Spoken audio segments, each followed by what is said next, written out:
તો રાજસ્થાનના અજમેર શહેરમાં સતત વરસાદ બાદ આના સાગર તળાવ છલકાઈ ગયો છે। પાણીના સ્તરમાં વધારાના કારણે આના સાગર, જૂની ચોપાટી, મિત્તલ હોસ્પિટલ, સાગર વિહાર સહિત ઘણા વિસ્તારોમાં પાણી ભરાઈ જવાની સમસ્યા સર્જાઈ છે, જેના કારણે અવરજવર પર પણ અહીં અસર પડી છે। અવરજવર બંધ થઈ ગઈ છે। વૈશાલીનગર અને આના સાગર તરફ જતો રસ્તો એક જ સ્તરે જોઈ શકાય છે।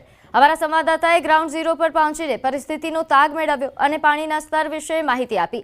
छेल्ला 48 कलाकमां भारे वरसादना कारणे અહીં ફઈસાગર, વરુણ સાગર થઈને પાણી સતત આના સાગર તળાવ સુધી પહોંચી રહ્યું છે, જેના કારણે આના સાગર સંપૂર્ણપણે છલકાઈ ગયો છે અને તેના કારણે આના સાગર તળાવનું પાણી રસ્તાઓ પર પહોંચી ગયું છે અને આ અવરજવરના કારણે પણ તેને રોકી દેવામાં આવી છે। આવી સ્થિતિમાં પાણીના સતત પ્રવાહના કારણે સમસ્યા યથાવત છે અને અહીંથી છોડવામાં આવતું પાણી પણ સામાન્ય લોકો માટે સમસ્યા બની રહ્યું છે।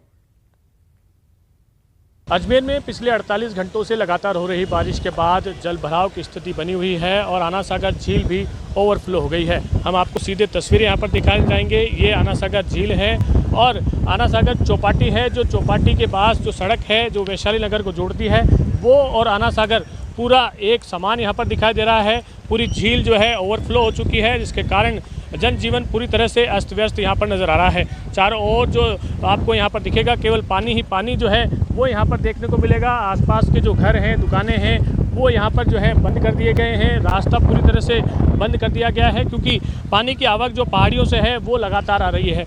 यहाँ पर जो है फईसागर झील जो वरुण सागर के नाम से अभी जानी जाती है, वहाँ से 1.5 फीट जो है चादर चल रही है और पहाड़ियों का पानी जो है आना सागर झील में आ रहा है, जिसके कारण काफ़ी लोग यहाँ पर जो है परेशान हो रहे हैं। इसी के चलते यहाँ पर पुलिस का जाब्ता भी लगाया गया है, जिससे कि आवाजाही को रोका जा सके और आना सागर झील में बढ़ते इस जल स्तर को रोकने के लिए भी काफ़ी पर्याप्त जो है व्यवस्थाएं यहाँ पर की गई है। जिला कलेक्टर से जब हमने बातचीत की तो उन्होंने कहा कि 2.5 फीट का जो गेज है वो आना सागर से खोला गया है, जिससे कि ये जो पानी है उसको जल्द से जल्द यहाँ से निकाला जा सके। इस पानी के भरने के कारण जो है कई कॉलोनियाँ जलमग्न हैं। सागर विहार हो या फिर अन्य जो वैशाली नगर से सटी हुई कॉलोनियाँ हैं, वो सारी जो कॉलोनियाँ हैं वो इसके कारण जलमग्न है और इसी के चलते जो है पूरा आना सागर अभी लबालब है और इससे के कारण जो है आवाजाही पूरी तरह से प्रभावित यहाँ पर देखने को मिल रही है। शहर के अलग अलग इलाकों में जल भराव की स्थिति बनी हुई है और इसी कारण से जो पानी जो है वो निकासी जो है यहाँ पर नहीं हो पा रही। आपको मैं एक बार फिर से तस्वीरें यहाँ पर दिखाना चाहूँगा। ये पहाड़ी क्षेत्र है जहाँ से पानी की आवक जो है वो आना सागर में हो रही है। आना सागर के बाद जो है ये पानी दक्षिण विधानसभा में जा रहा है, जहाँ पर भी कई समस्याएं हैं वो सामने आ रही हैं, जिसके कारण आमजन इस बारिश से जो बड़ी संख्या में पानी आया है उससे परेशान है। कैमरा पर्सन कौशल सेन के साथ अशोक सिंह, न्यूज़ 18 अजमेर। तो રાજસ્થાનના અજમેરમાં સતત વરસાદ બાદ બચાવ કામગીરી સાંજ સુધી ચાલુ રહી। વરુણ સાગરભાઈ, સાગરથી આવતું પાણી સતત આના સાગર તળાવ સુધી પહોંચી રહ્યું છે, જેના કારણે તળાવ છલકાઈ રહ્યો છે અને ડ્રેનેજના અભાવે ઘણા વિસ્તારો ડૂબી ગયા છે અને ઘરમાં 2 થી 4 ફૂટ પાણી જમા થઈ ગયું છે। શહેરના ઘણા વિસ્તારો જળબંબાકાર છે અને તંત્રએ પણ રાહત અને બચાવ કામગીરી યથાવત રાખી છે। तो राजस्थान में भारे वरसादथी हाहाकार मच्यो छे। राजस्थान में वरसाद आफत लईने आव्यो छे। क्यांक लोको तणाया तो क्यांक घरों घुस्या पाणी। राजस्थान में भारे वरसादथी हाहाकार, पाणी में तणायो एक युवक।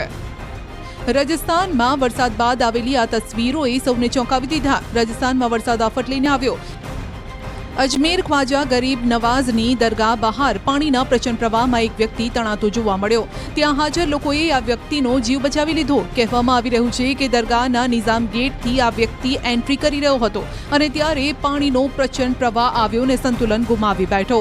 राजस्थानमां थई रहेल मुसळधार वरसाद हवे आफत बनतो जई रह्यो छे। आ व्यक्तिना हाथमां पाणीनी बोटल अने खावानी थैली हती। કેટલાક લોકોએ આ વ્યક્તિને પકડવાનો પ્રયાસ પણ કર્યો, પણ પાણીના પ્રચંડ પ્રવાહના કારણે આ વ્યક્તિને પકડી ન શકાયો। જો કે આગળ જતા હોટલના એક કર્મચારીએ બહાદુરીપૂર્વક આ વ્યક્તિને ખેંચી લીધો। અજમેરમાં કેટલાય વિસ્તારોમાં પૂર આવ્યું હોય તેવા દ્રશ્યો જોવા મળી રહ્યા છે. ભારે વરસાદના કારણે અજમેરમાં હાહાકાર છે. આખું શહેર જાણે સરોવર બની ગયું છે. રસ્તા પર ચાલતા લોકો એકબીજાનો હાથ પકડીને રસ્તો પાર કરતા નજરે પડ્યા, જ્યારે કેટલાય વાહનો પાણીમાં ડૂબેલા નજરે પડ્યા. વૈશાલીનગર વિસ્તારમાં એક કાર ડ્રાઈવર સહિત પાણીમાં તણાઈ ગઈ. ડ્રાઈવરે કૂદીને જીવ બચાવ્યો. બાદમાં કારને ક્રેનની મદદથી બહાર કાઢવામાં આવી. રાજસ્થાનના કેટલાય શહેર પાણી થઈ ચૂક્યા છે. અજમેરથી લઈ પુષ્કર સુધી થયેલ મુશળધાર વરસાદે જનજીવન ઠપ કરી નાખ્યું. કેટલી જગ્યાએ રસ્તાઓ તળાવમાં ફેરવાઈ ગયા, જેના કારણે લોકોને ભારે હાલાકી ભોગવવાનો વારો આવ્યો. એક દિવસ પહેલા પુષ્કરથી આવેલી આ તસવીરોએ પણ સૌને સ્તબ્ધ કરી નાખ્યા. ભારે વરસાદ બાદ કેટલી હોટેલો પાણીમાં ડૂબેલી નજરે પડી.